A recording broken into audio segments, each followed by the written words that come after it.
Pai, a gente quer te agradecer, porque o Senhor, ó Pai, na sua bondade eterna, Deus, e no seu cuidado imenso conosco, o Senhor, Pai, nos legou a tua palavra, o Senhor, ó Pai, nos entregou das suas escrituras, ó Pai, para que elas nos orientassem. As tuas palavras, ó Pai, são vida para a nossa vida, Deus. Pai, elas nos guiam, ó Pai, elas realmente nos estruturam toda a nossa vida.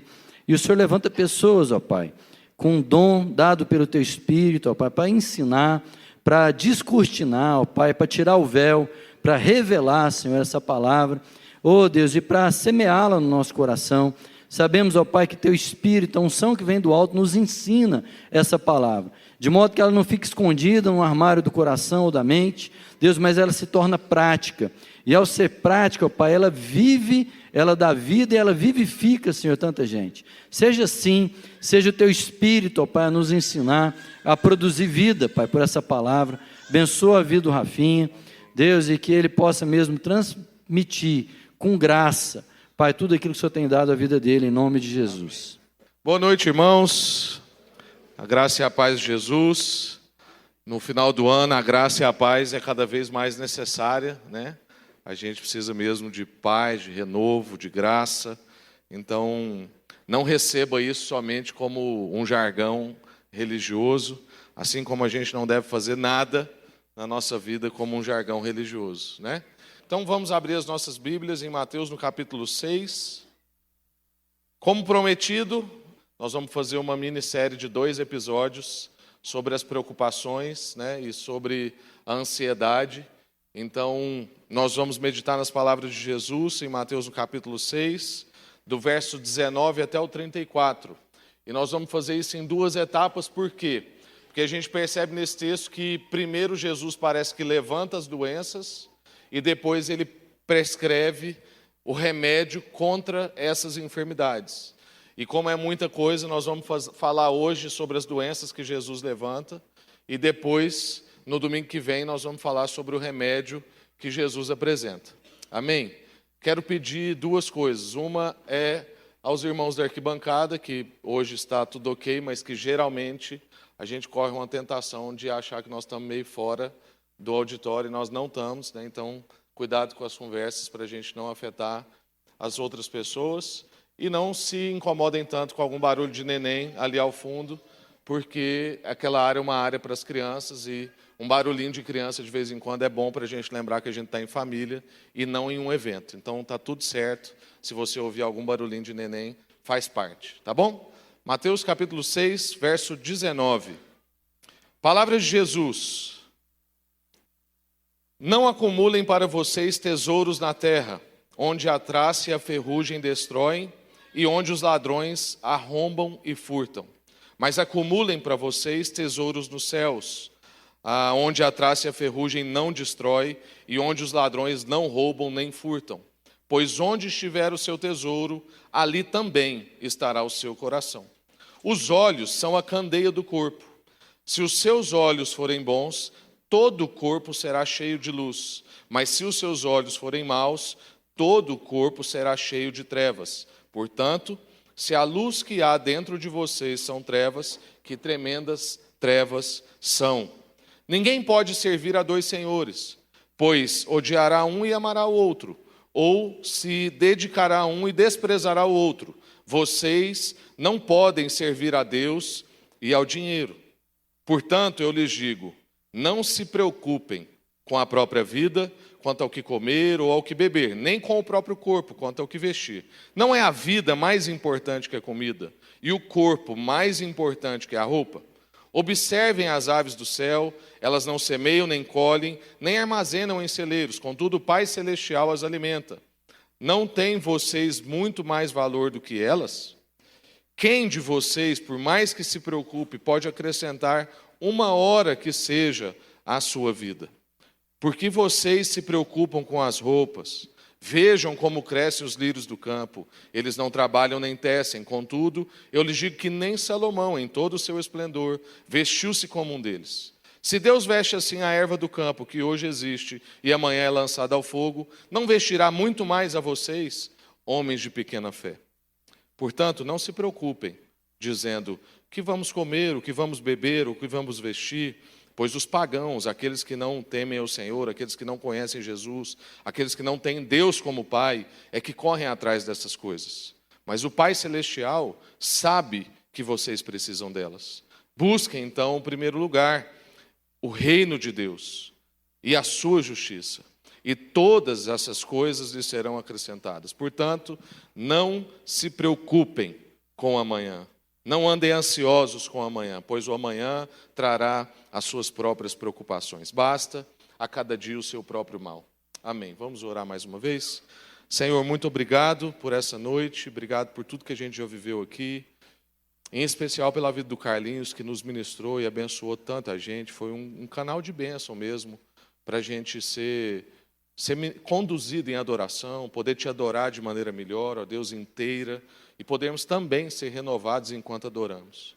Obrigado também porque essa igreja tem muita coisa acontecendo e a gente quer abençoar o sertão, quer abençoar o orfanato, quer cuidar de missionário, quer encontrar para festejar o novo ano que se inicia e tantas coisas que nós estamos vivendo. Obrigado mesmo. E agora obrigado pela sua palavra. E a gente clama, ó Deus, para que ela venha lavar a nossa vida e que a gente, de fato, hoje, ó Deus, por entender algumas das enfermidades do nosso coração, da nossa alma, a gente possa mesmo buscar a cura e entender, ó Deus, o que o Senhor está ministrando para nós, onde é que nós estamos nos equivocando, ó Deus, na nossa vida, para que a gente possa viver mesmo tudo o que o Senhor tem para nós, em nome de Jesus. Amém. Graças a Deus. Irmãos, me parece que essa reflexão de Jesus, feita há tanto tempo atrás, parece que ela foi feita para o nosso tempo, para o nosso país, para a nossa cidade, principalmente na nossa cidade, onde as preocupações com a imagem, ou seja, com as roupas, quanto ao que vestir, quanto ao que comer, quanto ao que beber, parece que isso diz muito sobre nós goianos, né? E a gente tem sido conhecido como a capital da estética, os melhores cirurgiões na área de estética, os melhores odontólogos na área da estética também dentária, e tantas outras coisas, né? Campeão de carro importado. E isso vai dizendo sobre como nós somos preocupados e importamos com a imagem, com as roupas, com o que comemos, com o que bebemos. E quando a gente lê, então, essas palavras de Jesus, parece que a gente consegue ter, então, um entendimento de por que o nosso país chegou a ser o país mais ansioso do mundo. Como que o Brasil conseguiu chegar nesse lugar, tendo tanta beleza natural, uma terra em que dizem que tudo que planta dá. Nós não deveríamos ser ansiosos quanto ao que comer. Nós vivemos numa terra rica. E isso vai dizendo para nós, então, que o fato de nós sermos um país ansioso é uma soma de fatores. Vai crescendo o individualismo, vai crescendo a dependência de si mesmo, vai crescendo a nossa dependência nas nossas competências, crescem as nossas preocupações com a nossa imagem, com a roupa, com a comida, com a bebida, ou seja, cresce a nossa preocupação com um padrão. Estabelecer um padrão, e parece que a gente tem que estar dentro desse padrão. Um padrão de curso, um padrão de profissão, um padrão de roupa, um padrão de comida, um padrão de carro, um padrão de pensamento, e parece que quando a gente não enquadra nisso, a gente está fora. E, infelizmente, quando a gente vai ficando mais velho, a gente vai cedendo mais ainda. Eu lembro quando eu era jovem, a grande luta com a minha mãe era que eu tinha que usar um sapato social para ir num casamento. E a minha grande pergunta era, por quê? E a grande resposta era, porque todo mundo usa. Eu faço isso, não é resposta. E a minha mãe odiava, é lógico, hoje eu sou pai, eu entendo. Não tem, uma das perguntas piores de um filho é por quê, né? O meu está na fase, tudo é por quê. Mas por quê? Por quê e eu quero, né? Aí você responde o porquê, aí ele responde você, mas eu quero. Você fala assim, mas eu falei por quê? Mas eu quero. Mas a gente está cada vez mais cedendo a essas pressões. Eu não estou aqui dizendo para ninguém ir de Havaianas em um casamento. Mas também estou convidando você a ser um pouco mais reflexivo sobre tudo que a sociedade vai colocando sobre nós. Inclusive igrejas que vão virando boates e tendo mudança de cor na hora da pregação. Brincadeira. Até perdi aqui. Mas antes da gente avançar, irmãos, é importante a gente qualificar a ansiedade e as preocupações que nós estamos falando. Por quê? Porque hoje em dia, como o nosso país chegou nesse nível, a gente precisa entender que existe um tipo de ansiedade que virou patologia, que é mudança química no organismo, que precisa de remédio. E não é dessa ansiedade que nós estamos falando. Não é dessa ansiedade como uma enfermidade que envolve questões químicas, que precisa de remédio, que precisa de médico. Nós estamos falando sobre o meio de vida que a gente está, que está desenvolvendo a ansiedade em nós. A forma como nós temos vivido está desenvolvendo a ansiedade em quase todos nós, e isso é responsabilidade nossa. Quase todos nós que estamos ansiosos por escolhas que nós fizemos, e não por falta de alguma coisa no nosso organismo. Então pode até ter pouquíssimas pessoas aqui, que pode sofrer de algum distúrbio por conta de alguma disfunção no seu organismo. Mas a grande maioria de nós que está ansiosa, nós estamos ansiosos por escolhas que estamos fazendo, ou por falta de escolhas que estamos fazendo. Porque em muitos momentos não decidir é a pior decisão. Quando a gente só vai sendo tocado e conduzido por aquilo que está sendo posto para nós. E nesse texto, então, Jesus está aqui conversando com os seus discípulos, e a sua palavra para esses discípulos não é simplesmente o poder do pensamento positivo para vencer a ansiedade. Olha, pense nas coisas boas, pense em mim. Não continuar a música, mas pense, eu acabei de pensar nisso, né? A hora que eu falei, deu uma ênfase musical. Mas não é isso que Jesus está trabalhando com as pessoas. Porque a pessoa ansiosa não vê a vida simplesmente por uma perspectiva negativa. O problema dela não é só esse. É um problema muito mais radical. O problema das pessoas ansiosas é que elas pensam a vida fora da teologia. Ou seja, fora de Deus. Lembra quando a gente diz aqui que existem muitas pessoas que vêm na igreja, fazem parte de pequeno grupo, são crentes, às vezes desde que nasceu, mas ela conduz a semana dela como se Deus não existisse. Como é que você faz isso? É quando você vem aqui, adora, às vezes até emociona, levanta a mão, vira o pescocinho, mas na segunda-feira você sai para trabalhar atrasado, corre, tem que fazer tudo, cumprir a sua agenda, chega no final do dia, você tem outros compromissos, você tem a sua família, e você vai dormir, acabou o seu dia, e no outro dia você acorda de novo, aí você lembra que ontem você não orou, aí você ora no trânsito, mas enquanto você ora, você também xinga a pessoa que te fechou, e aquilo está uma bagunça, porque sua vida está muito corrida, e você não consulta Deus a respeito da sua vida. A gente não acorda com a pergunta, Deus, qual é a sua vontade para esse dia? Quem são as pessoas que o Senhor quer que eu abençoe? O que o Senhor tem para mim hoje? Quando muito nós apresentamos os nossos empreendimentos para Deus, para que Ele abençoe, mas a gente não quer saber muito dos empreendimentos dEle na nossa vida. Isso é ser um ateu durante a semana e um crente de final de semana. Isso diz sobre pessoas como nós, que estamos vivendo uma vida que pensa essa vida fora da teologia, fora de Deus. E Jesus, então, está ensinando para nós que a ansiedade é uma doença, possivelmente relacionadas a 3 fatores na nossa vida. Então, hoje nós vamos falar sobre essas enfermidades. Uma doença causada em pessoas que pensam a sua vida fora de Deus. E justamente por isso vivem desesperadas, porque em Deus há esperança e fora de Deus é desesperança. Pessoas que não conseguem mais observar os lírios do campo. Pessoas que não conseguem mais ver os passarinhos. Essa semana nós estávamos aqui dentro da cozinha conversando sobre o fato de que Goiânia já foi uma cidade muito arborizada. E eu lembro, quando eu era adolescente, que Goiânia estava entre as 3 cidades com maior índice de qualidade de vida do Brasil.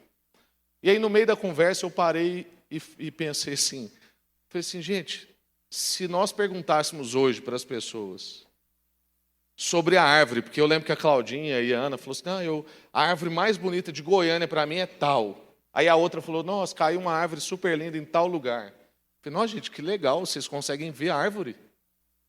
Porque eu acho que se a gente perguntar para as pessoas, a maioria vai falar assim, nossa, tinha uma árvore ali? Porque a gente não consegue mais contemplar essas coisas. A gente não tem olhos para essas coisas porque nós estamos muito envolvidos de nós mesmos. cheios de nós, das nossas preocupações, dos nossos sonhos, dos nossos empreendimentos, e não observando aquilo que Deus está falando, aquilo que Deus está fazendo, aquilo que Deus está comunicando. Então Jesus está ensinando para nós que essa doença que é a ansiedade está possivelmente relacionada a 3 fatores da nossa vida, e o primeiro fator está no início do que a gente leu: ter o seu tesouro no lugar errado. Jesus diz para nós sobre o perigo de nós termos o tesouro no lugar errado. Não acumulem para vocês tesouros na terra, porque nesse lugar não se consegue salvar nada. Ter o nosso tesouro no lugar errado quer dizer sobre as coisas que nós mais estimamos. O que Jesus está chamando os discípulos a meditarem é: pense nas coisas que você mais estima. Essas coisas estão colocadas onde? Essa sua esperança está depositada em que lugar? Porque muitas vezes, irmãos, a nossa busca por segurança está nesse mundo e no que ele possui. Mas a busca por segurança nesse mundo e o que ele possui é uma receita certa para aumentar a ansiedade, não o contrário. Muitos de nós estamos pensando que quanto mais a gente acumular, mais a gente vai conseguir ter uma vida tranquila, de ansiedade amenizada. Isso é uma ilusão que venderam para você. Porque o que Jesus está dizendo para nós é que se a gente buscar segurança nesse mundo e no que ele possui, nós vamos ter um aumento muito grande de ansiedade. Então a gente erra em considerar que os bens materiais são um selo da bênção de Deus na nossa vida. É nisso que, infelizmente, muitos irmãos de outras igrejas, principalmente igrejas televisivas, equivocam-se em comunicar o evangelho dessa forma, porque isso vai contra o que Jesus está falando. Se a gente considera os bens materiais como um selo da bênção de Deus em nossas vidas, a gente praticamente corta esses versículos que a gente acabou de ler. É claro que aqui eu não estou querendo convidar ninguém a ser um ET, que só pensa em coisas de outro mundo e que menospreza as coisas daqui. Nós somos chamados a sermos bons mordomos da criação, cultivar, cuidar, plantar. Mas nós não fomos convidados a confiar nessas coisas. E se a gente acha que isso é a nossa segurança, isso só aumenta a nossa ansiedade. E se a gente acha que isso é um sinal, um selo da bênção de Deus, nós estamos muito equivocados. Porque a verdadeira espiritualidade não é manifesta no ajuntamento de riquezas, mas em ser liberto do amor por elas. Então, a verdadeira espiritualidade não se manifesta no ajuntamento por riquezas. Quer a gente tenha ou não tenha riquezas. A verdadeira espiritualidade se manifesta em ser liberto dessas posses. Então, muitos cristãos foram muito ricos ao longo da história. Mas os cristãos que nós temos maior testemunho são aqueles que não foram escravos dessa riqueza. Gente que deu sentido e propósito à sua riqueza. Então a grande pergunta para nós, nesse primeiro ponto, sobre colocar o tesouro no lugar errado, essa é uma enfermidade, essa é uma doença, esse é um dos fatores da doença da ansiedade.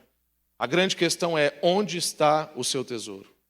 O que você considera realmente importante na sua vida? Coisas ou pessoas? Muito ou pouco? Imagem ou invisível? O que você considera realmente importante na sua vida? Quais são os seus sonhos? Ainda mais importante, o que te faz sonhar acordado? São as coisas que Deus tem para você? Ou são as coisas que você quer para você? Essas coisas que você quer para você diz respeito a mais pessoas ou diz respeito somente à sua vida? As prioridades erradas vão gerar corações ansiosos. Então essa é uma grande pergunta: onde está o seu tesouro? Onde estão as suas prioridades? Porque as prioridades erradas vão gerar corações ansiosos. Segundo sintoma da doença da ansiedade: pensar sobre a vida de forma errada. Jesus vai dizer que os olhos são a janela da alma. E Jesus está falando sobre os olhos do nosso coração. Quando aquilo que a gente enxerga com o coração, ou seja, que entra no mais profundo da nossa vida, não está de acordo com a vontade de Deus, não está de acordo com as prioridades de Deus, pensar sobre a vida de uma forma errada. Jesus está dizendo, então, que esse espírito de ansiedade vai tomando lugar na nossa vida pela perca do foco espiritual. Nós vamos perdendo o foco espiritual, então nós vamos deixando entrar no nosso coração coisas equivocadas. Vamos pensando sobre a vida de maneira errada. Então, primeiro fator, colocar o nosso tesouro no lugar errado. Segundo fator, pensar sobre a vida de forma errada. A vida proposta para nós é uma vida espiritual. E quando a gente perde esse foco, a nossa vida fica doente. Se a gente vive uma vida, como eu disse, de ateus durante a semana e crentes no final de semana, então a nossa vida vai ficar doente. Um exemplo prático da nossa vida, de como a gente tem olhado para a vida de forma errada e deixado pelos olhos naturais e os olhos do coração coisas entrarem na nossa vida, é a forma, por exemplo, como a gente tem lidado com as telas. O que entra pelos olhos do nosso coração. O fato da gente estar tão cansado tem tudo a ver com o ritmo da nossa vida e com as telas da nossa vida. E o fato da gente lidar mal com isso vai deixando a gente vulnerável e suscetível. De maneira que a fadiga e o isolamento da nossa vida aumenta a nossa imaturidade e a nossa suscetibilidade à tentação. Quanto mais eu converso com jovens e até mesmo com adultos, pessoas casadas, eu percebo que o isolamento dessas pessoas nas suas telas, o isolamento dessas pessoas no seu próprio mundo e a falta de ritmo na vida delas, e quando eu quero dizer ritmo, quem trabalha com música entende bem que tem coisa muito importante numa música chamada silêncio ou pausa, que dá ritmo para uma música. E se a nossa vida não tem ritmo, não tem pausa, e se você acha que você faz pausa, você possivelmente está equivocado, porque no momento da sua pausa agora você está no mundo inteiro. Você pode estar na Inglaterra, na Itália, em Portugal, onde você quiser, por causa de uma tela. E você não está tendo mais pausas. A sua vida não está encontrando mais ritmos. E quanto mais a gente se isola e mais a gente perde esse ritmo, a gente fica fadigado e isso aumenta a nossa suscetibilidade às tentações. E por isso parece que para muitas pessoas é impossível lutar contra a pornografia, por exemplo. Porque a gente está, entre aspas, entediado, isolado, suscetível, fadigado. E a gente tem um pensamento lá no fundo assim que é, eu mereço um pouco de prazer, eu mereço um pouco de reconhecimento. E aí você cai naquilo que é a sua tentação. Eu citei a pornografia porque é algo que hoje permeia a sociedade. Mas você pode cair em outras tentações. Jogos, vícios com bebidas, entre outras coisas. Nós estamos substituindo relacionamentos próximos por relacionamentos distantes. Isso tem entrado pela janela do nosso coração.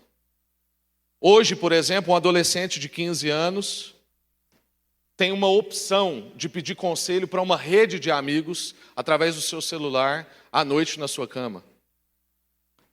Mas um adolescente de 15 anos não teria outra opção num momento de ansiedade e desespero algum tempo atrás, a não ser buscar os seus pais no quarto para um conselho. Então, se você pegar alguns anos atrás, um adolescente de 15 anos que estivesse sofrendo de muita ansiedade, um desespero, é a prova de amanhã, ou então é o vestibular, ou então meu namorado terminou comigo, ou minha melhor amiga não quer mais falar comigo, e ali ela não consegue mais dormir. A única chance dela era sair do quarto dela, ir até o quarto dos pais e ter uma conversa. Buscar um conselho. Mas hoje não. Ela pega o celular, aciona 3 amigos, e ela faz outras 3 casas estarem acordadas à meia-noite e vai buscar conselho de pessoas que têm a mesma idade dela. Já digo para vocês mais novos, isso não é sabedoria.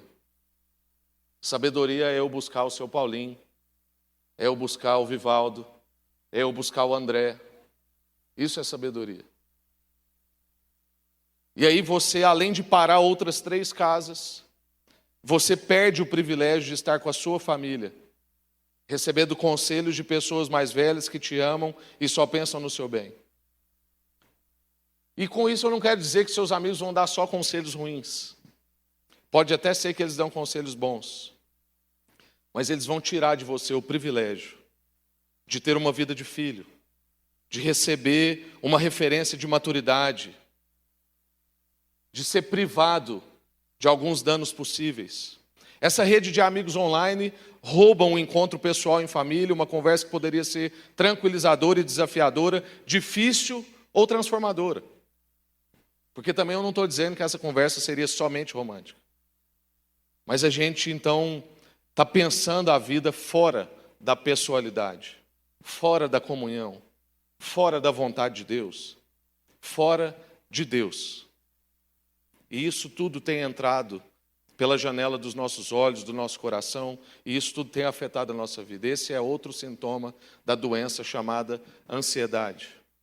Colocar os tesouros no lugar errado e perceber a vida de uma maneira errada. E a terceira coisa, servir ao mestre errado. Jesus diz que é impossível servir a 2 senhores. Esse é outro sintoma da doença da ansiedade, é quando a gente serve ao mestre errado. E é importante você saber que você foi feito para ter um mestre. Por quê? Porque Deus nos criou para si. Então nós somos feitos para a adoração, nós somos feitos para ter um mestre. Ele é o Senhor, quer a gente queira, quer não. Se você está aqui hoje, você não crê em nada do que a Bíblia diz. Não interessa se você crê ou não, Ele é seu Senhor. Porque Ele é quem fez todas as coisas. Nós somos criados de tal forma que somos adoradores. Isso é parte indissociável da nossa natureza. Por isso que se a gente não adora a Deus, a gente vai adorar outra coisa. A gente pode adorar o sucesso, o dinheiro, o outro, o filho. Nós somos seres adoradores. Quando a gente para de adorar o nosso Senhor, a gente vai adorar uma criatura. Isso diz um pouco também sobre como a gente tem lidado com o tempo e com o dinheiro, por exemplo. Isso está errado na nossa vida, porque nós estamos confiando no mestre errado. Nós estamos colocando sobre nós um mestre que não é o nosso Senhor, ou colocando tempo, ou colocando dinheiro, ou então usando expressões como tempo é dinheiro. E isso entrou na nossa vida e a gente ouve isso na boca de vários irmãos. A gente deixou de ter tempo e o dinheiro como os nossos servos, como viabilizadores, para se tornarem fins, reis e senhores sobre nós. E tempo existe para ser usado e bem investido. E dinheiro também existe para nos servir, ser bem investido e usado, de preferência, em favor de outras pessoas. Então, tempo não é dinheiro. Tempo é para ser, tempo é para estar, tempo é para viver. Porque para quem acha que tempo é dinheiro, não tem conseguido viver, não tem conseguido ser e não tem conseguido estar. Quantas vezes nós estamos com alguém que não está? Porque para ele tempo é dinheiro. Então ele está vigiando a bolsa de valores no celular, ou ele está fechando um negócio super importante que não pode esperar, e você está na frente dele com um coração angustiado, mas você tem que esperar que ele está falando com uma pessoa do outro lado do mundo. E ele não está com você que está na frente dele. Quando a gente fala sobre tempo, a gente pensa então sobre os intervalos, sobre o ritmo que eu disse.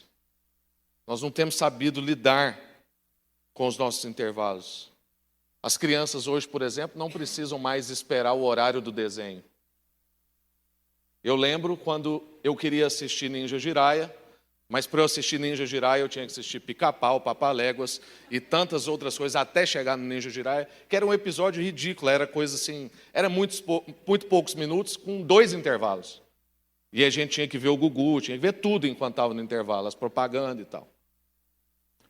O meu filho, por exemplo, não precisa escolher o horário para ver o desenho que ele quer, como ele pula tanto a abertura quanto também a hora que aparece lá embaixo, assim, próximo episódio, são 5 segundos, irmãos. Mas ele aperta o OK, porque tem que ir mais rápido. A gente não tem mais intervalo na vida. A gente não precisa esperar. A gente pula até a abertura de série. Eu pulo todas. Já prego e já confesso pecado. Não é sobre vocês que eu estou falando, não, é sobre nós. O mestre errado, então, tem nos desviado do sentido, do significado e do propósito da vida. A gente está perdendo o ritmo, a gente está perdendo as pausas, nós estamos confundindo tempo com dinheiro, nós não temos conseguido ser, estar, viver, e dinheiro para nós é só para nós. Nós estamos servindo ao mestre errado.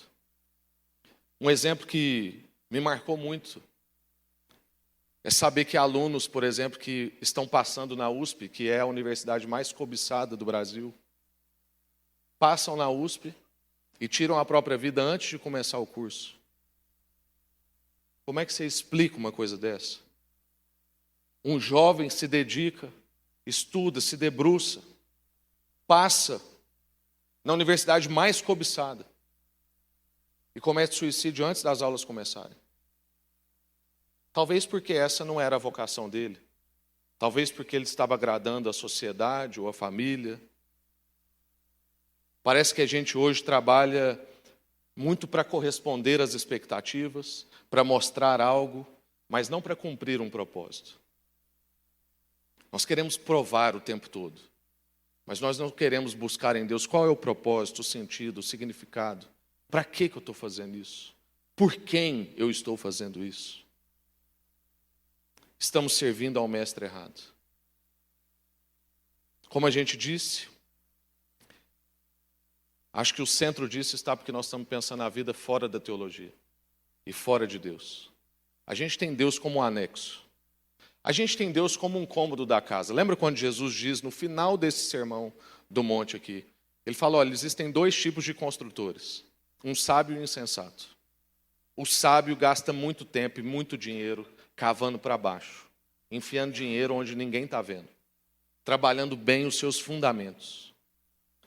E ele estava dizendo que Cristo é essa rocha onde a gente vai construindo a nossa fundação, onde a gente vai dedicando os nossos investimentos. Mas como a gente entende Cristo só como um cômodo da casa, que de vez em quando a gente entra, e de vez em quando a gente apresenta para algumas pessoas, e não como fundamento, então isso diz para nós que nós temos Deus como um anexo na nossa vida, e não como a base de sustentação da nossa existência. A gente trata Jesus assim, alguém vem nos visitar em casa, e a pessoa quer saber como é que está a nossa vida com Jesus. Essa semana eu perguntei como é que estava a relação de uma pessoa com Deus, e ela ficou toda embaraçada. É como se tivesse um cômodo bem desarrumado, e a porta está fechada. Ele fala assim, não vamos entrar aqui não, que aqui está bem bagunçado. Eu vou limpar, outro dia eu te mostro. Porque a gente acha que dá para fazer isso, mas não dá. Porque quando a nossa vida com Deus não está organizada, quando Cristo não é o fundamento da nossa vida, então, irmãos, tudo está abalado. Porque Ele é o fundamento, quer você queira, quer não. E quando você não o tem como fundamento, quer dizer que você não investiu nas fundações. E quando vier uma crise, e quando vier um problema, e quando vier uma decepção, uma frustração, a sua casa vai cair. Então nós precisamos entender a nossa vida dentro da teologia, dentro de Deus, para que a gente possa fundar a nossa vida nisso. Então, irmãos, nós falamos sobre ter o tesouro no lugar errado, pensar sobre a vida de forma errada e servir ao mestre errado. Isso são 3 sintomas da doença chamada ansiedade nos nossos dias. E identificadas essas 3 doenças, agora Jesus vai começar a prescrever os remédios contra a ansiedade. E nós vamos ver isso no próximo domingo. Então você não falte, no próximo domingo para a gente ver o que Jesus... Foi boa essa, não foi? Bem Netflix. Então, só que não tem jeito de você pular a introdução e não tem jeito. Então agora no próximo domingo a gente vai conversar sobre quais os remédios Jesus está prescrevendo para que a gente possa combater esses sintomas que têm causado tanta ansiedade na nossa vida.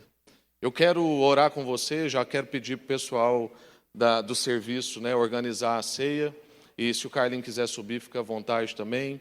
para que a gente possa mesmo passar para o momento da ceia, mas antes disso a gente orar pelo nosso coração, por essas enfermidades, por isso que tem afetado tantos brasileiros e tanta gente no mundo inteiro, né? Infelizmente, depressão, ansiedade, suicídio não são taxas só nossas. Nós temos taxas alarmantes, mas isso tem sido algo mesmo no mundo todo, e a gente precisa orar sobre isso, porque, como Jesus mesmo disse, grande parte desse problema é porque a gente tem pensado a vida fora de Deus, fora da teologia. Nós temos colocado os nossos tesouros no lugar errado, nós temos confiado no mestre errado, e nós temos olhado para a vida de uma maneira errada, deixando coisas entrarem no nosso coração que não são coisas que o nosso Senhor tem para nós. Senhor, nós queremos mesmo interceder pela nossa vida, mas interceder também pela nossa nação, Pai. Cristo em nós é a esperança da glória. Não pode ser Cristo conosco, tem que ser Cristo em nós, na fundação, na origem. Os nossos sonhos, os nossos planos, os nossos desejos, ó Deus, tem que vir a partir da vontade do Senhor. Então, ó Deus, corrige a nossa bússola. Corrige, ó Pai, os nossos desejos. Corrige, ó Deus, as nossas esperanças, para que a gente não coloque o tesouro no lugar errado, nem olhe para a vida de uma forma errada, nem, ó Deus, confie no mestre errado. Que a gente possa, de fato, buscar a origem de tudo que a gente quer viver no Senhor. Que o Senhor corrija mesmo, ó Deus, a direção da nossa vida. Nós queremos viver por propósito, por sentido, por significado. Nós queremos ser intencionais, ó Deus, no que a gente faz, e não ficar sendo pego pelos sustos da rotina. Nós queremos fazer intervalos intencionais. Nós queremos criar períodos na nossa vida, ó Deus, onde a gente não vai olhar para algumas telas, onde a gente vai investir integralmente na vida de outra pessoa. Nós queremos investir tempo, ó Deus, para buscar a revelação do Senhor, na sua palavra, em oração, ouvir a sua voz. Ó Deus, desagita a gente, acalma o nosso coração. Em nome de Jesus. Quero ler um texto de João no capítulo 6. Estamos bem no horário, então não precisa ficar ansioso. Não fiquem ansiosos. João 6, Jesus vai dizer: eu sou o pão da vida. Aquele que vem a mim nunca terá fome. Aquele que crê em mim nunca terá sede. Mas como eu lhes disse, vocês me viram, mas ainda não creram. Todo aquele que o Pai me der virá a mim, e quem vier a mim eu jamais rejeitarei. Pula agora lá para o verso 46. Aliás, 44. Ninguém pode vir a mim se o Pai que me enviou não o atrair. E eu o ressuscitarei no último dia. Está escrito nos profetas: todos serão ensinados por Deus. Todos os que ouvem o Pai e dele aprendem, vêm a mim. Ninguém viu o Pai, a não ser aquele que vem de Deus. Somente ele viu o Pai. Assegurou-lhes que aquele que crê tem a vida eterna. Eu sou o pão da vida. Os seus antepassados comeram maná no deserto, mas morreram. Importantíssimo agora. Todavia, aqui está o pão que desce do céu, para que não morra quem dele comer. Eu sou o pão vivo que desceu do céu. Se alguém comer desse pão, viverá para sempre. Esse pão é a minha carne, que eu darei pela vida do mundo. Verso 53, Jesus lhes disse: eu lhes digo a verdade, se vocês não comerem a carne do Filho do Homem e não beberem do seu sangue, não terão vida em si mesmos. Amém, graças a Deus. Esse é o pão que desceu do céu. Cristo é Deus que invadiu a história, para que a gente então pudesse comer um tipo de pão que sacia a gente para a vida inteira e não para um momento só. E o que ele está dizendo é que só nesse pão, só em Cristo, é que a gente pode desfrutar de vida eterna, de propósito, de sentido e significado. Tudo que eu compartilhei com vocês aqui é impossível em palestras motivacionais ou em qualquer outra coisa na sua vida. Só em Cristo Jesus. Essas outras coisas podem até nos ajudar com alguma coisa na nossa vida. um mentoreio, uma ajuda prática, tudo bem. Mas te dar propósito, sentido na vida e um significado para o que você faz é só em Cristo Jesus. Senhor, muito obrigado por Cristo Jesus. Cristo é a nossa suficiência. Ele é o nosso tesouro. Ele é o nosso mestre. É por Ele, através dEle que a gente quer olhar para a vida. E com isso, ó Deus, nós sabemos que o Senhor vai sarar todas as nossas enfermidades. Esse cálice entra lavando a nossa vida, purificando, renovando, inaugurando novos tempos. É por isso que a gente precisa sempre estar nesse momento. Porque a ceia é um meio de graça do Senhor na nossa vida, onde a gente é revigorado, restaurado, animado, lembrado da nossa fé. Obrigado por esse cálice, obrigado por esse pão. Obrigado mesmo, porque esse é o sinal de que nossos pecados foram perdoados e nós temos esperança em Cristo e nós nunca vamos morrer. Porque nós fomos chamados para a eternidade para nós já começou. Obrigado mesmo por essas certezas, essas convicções que nos desprendem desse tempo presente, nos transcendem para o que há de mais sublime, para o que há de eterno. E nós queremos cada vez mais conhecer, ó Deus, essa dimensão que o Senhor nos inaugurou, que o Senhor nos inseriu. Que a gente possa viver a vida na perspectiva da eternidade. Que o Senhor possa trazer renovo sobre os meus irmãos, que seja uma nova semana, ó Deus, e com o renovo do Senhor. E que na próxima semana a gente possa estar aqui juntos celebrando como o Senhor tem sido conosco, como o Senhor, ó Deus, tem fortalecido a nossa vida, porque nós cremos no Senhor e quem crê no Senhor corre e não se cansa, tem as suas forças mesmo renovadas. Que o amor do Pai, a graça do Filho e a comunhão do Espírito seja com todos aqui e em todo o povo do Senhor reunido no mundo, hoje e para sempre. Amém.